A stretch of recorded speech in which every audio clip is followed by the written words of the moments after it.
Good morning students. आज हम refraction पढ़ेंगे बच्चों। रिफ्लेक्शन हम पढ़ चुके थे। रिफ्रैक्शन के हमारे रिफ्लेक्शन में हमने पढ़ लिया था कि जो बाउंसिंग होती है लाइट की उसे क्या बोलते हैं, रिफ्रैक्शन बोलते हैं। आज के इस टॉपिक में हम रिफ्रैक्शन पढ़ेंगे जिसकी ऑप्टिकल डिवाइस का यूज़ होता है। लेंस में रिफ्रैक्शन होता है। रिफ्रैक्शन क्या है? The change of direction light passing from one transparent medium to another. एक मीडियम से दूसरे मीडियम में लाइट का पास होना क्या कहलाता है? रिफ्रैक्शन कहलाता है। रिफ्रैक्शन का कॉज क्या है? The speed of light change when it enter one medium to another. एक मीडियम से दूसरे मीडियम में जब लाइट एंटर करती है, जब लाइट चेंज करती है, एक मीडियम से दूसरे मीडियम में जाती है तो वो अपनी स्पीड चेंज कर लेती है। जब वो अपनी स्पीड चेंज कर लेती है तो बच्चों इस तरह का जो फिनोमेना होता है उसको हम बोलते हैं रिफ्रैक्शन। जैसे कि लाइट की जो अलग अलग उसमें, जैसे कि लाइट की स्पीड एयर और वैक्यूम में 3 × 10⁻² होती है। ग्लास में 2 × 10⁻8 होती है। तो लाइट की स्पीड अलग अलग मीडियम में अलग अलग होती है। अब इसमें देखो, जैसे कि ये नॉर्मल एक माना है, इसे बोलेंगे बेसिक लाइन जिसमें हम रिफ्रैक्शन देखेंगे। तो ये जो ऊपर वाला मीडियम है वो एयर है और नीचे वाला मीडियम क्या है? वाटर। एयर में जो मॉलिक्यूल्स होते हैं वो दूर दूर होते हैं, तो इसकी डेंसिटी कैसी होती है? वाटर के कंपैरिजन में लो होती है। तो जिसकी डेंसिटी कम होती है स्टूडेंट उसे बोलते हैं रेयर मीडियम, और जिसकी डेंसिटी ज्यादा होती है, मॉलिक्यूल्स पास पास होते हैं। तो एयर में गैस है और वाटर लिक्विड है, तो इसकी डेंसिटी एयर की डेंसिटी से ज्यादा होगी। तो डेंसिटी ज्यादा होगी तो ये मीडियम क्या है? वाटर, डेंसर मीडियम, और ये है रेयर मीडियम। जिस तरह से रिफ्लेक्शन में बच्चों रे जो आई थी वो इंसिडेंट रे, और रिफ्लेक्शन के बाद जो रह गई थी वो थी रिफ्लेक्टिव रे। इसी तरह इसमें भी जो आने वाली रेज है वो रिफ्लेक्टिव रे है। एयर से जब ये वाटर में जाएगी तो बच्चों क्या होगा? ये बीच का जो सेंटर हमने माना है उसमें भी माना था, तो ये है नॉर्मल। नॉर्मल की क्या हो जाएगी? अगर डेंसर मीडियम है तो टुवर्ड्स द नॉर्मल, नॉर्मल की तरफ झुक जाएगी। और अगर इससे वाटर क्या है? डेंसर मीडियम, इसके कंपैरिजन में, एयर के कंपैरिजन में, तो ये नॉर्मल की क्या चली जाएगी? अवे टू नॉर्मल, मतलब नॉर्मल से दूर चली जाएगी।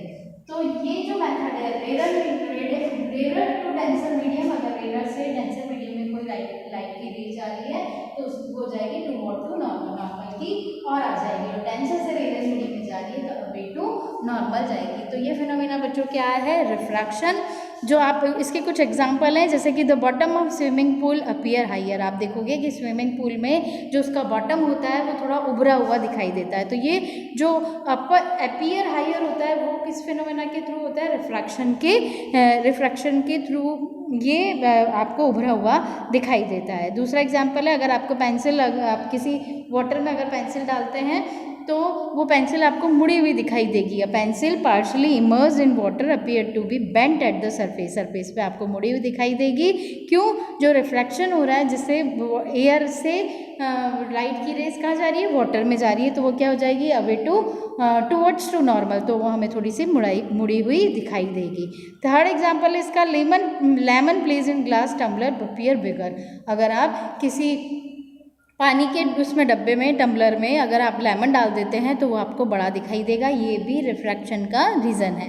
Letter of a book appear to be raise when seen through a glass slab. अगर आप ग्लास स्लैब से किसी लेटर्स को पढ़ रहे हैं या फिर कोई लाइन लिखी हुई है उसको पढ़ रहे हैं तो वो भी आपको क्या दिखाई देगी? उभरी हुई दिखाई देगी, थोड़ी बड़ी दिखाई देगी। तो बच्चों ये रिफ्रैक्शन फिनोमेना है। अब हम देखेंगे रिफ्रैक्शन थ्रू ग्लास स्लैब। अब है रिफ्रैक्शन थ्रू ग्लास स्लैब। बच्चों ये ग्लास स्लैब है, ग्लास की, जैसे आपकी लैब में देखी हुई ग्लास की मोटा वो ग्लास होता है, जैसे ग्लास स्लैब बोलते हैं। PQRS स्क्वायर शेप है, रेक्टेंगल शेप है। अब इसमें बच्चों 2 बार रिफ्रैक्शन हो रहा है। दो बार रिफ्रैक्शन कैसे? जैसे कि ये आपकी इंटरफेस ऑफ 2 ट्रांसपेरेंट मीडिया, जैसे कि ऊपर का मीडियम तो रेयर मीडियम लेयर और नीचे का ये ग्लास। तो जब ये इंसिडेंट रे एयर से ग्लास में आएगी तो आपको मैंने बता दिया कि रेयर मीडियम से जब डेंसर मीडियम में आएगी तो ये नॉर्मल के टुवर्ड हो जाएगी। तो वैसे ये इंसिडेंट रे वैसे तो इस तरह से जानी चाहिए, पर ये किसके टुवर्ड हो गई? नॉर्मल के। और ये जो एंगल है इंसिडेंट एंगल ये I और ये रिफ्रैक्टिव एंगल R। तो इसमें ये इंसिडेंट एंगल और रिफ्रैक्टिव एंगल इक्वल नहीं होंगे। फिर जब इसका दोबारा रिफ्रैक्शन होगा बच्चों तो ये रिफ्रैक्टिव रे है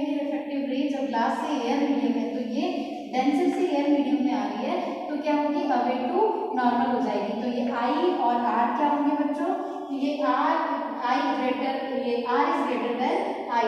अब ये जो रे निकलेगी ये रिफ्रैक्टिव रे नहीं बोलते, इसको क्या बोलेंगे, इमर्जेंट रे बोलेंगे। तो बच्चों इस ग्लास स्लैब में 2 बार रिफ्रैक्शन होता है और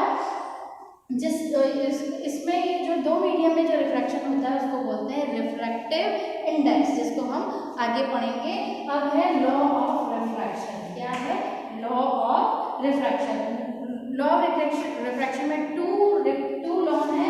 पहला तो जैसे कि the incident ray, the reflected ray and the normal to lie interface of the two transparent medium at the point of incident lie on the same plane. जो सेम प्लेन है, ये प्लेन 2 मीडियम को अलग करने वाला जो field है, इसमें नॉर्मल, इंसिडेंट रे और ये जो रिफ्लेक्टिव रे है, तीनों एक ही प्लेन पर रहते हैं, जैसा कि आपने रिफ्लेक्शन में भी पढ़ा था।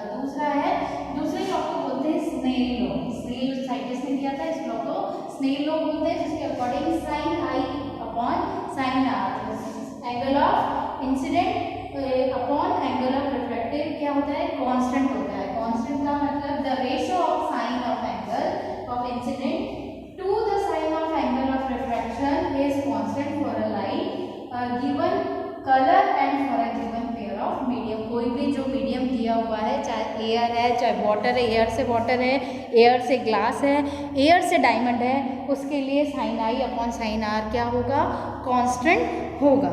ये है स्नेल का लिए स्नेल का लॉ। तो ये रिफ्रैक्शन के बच्चों 2 लॉज हैं।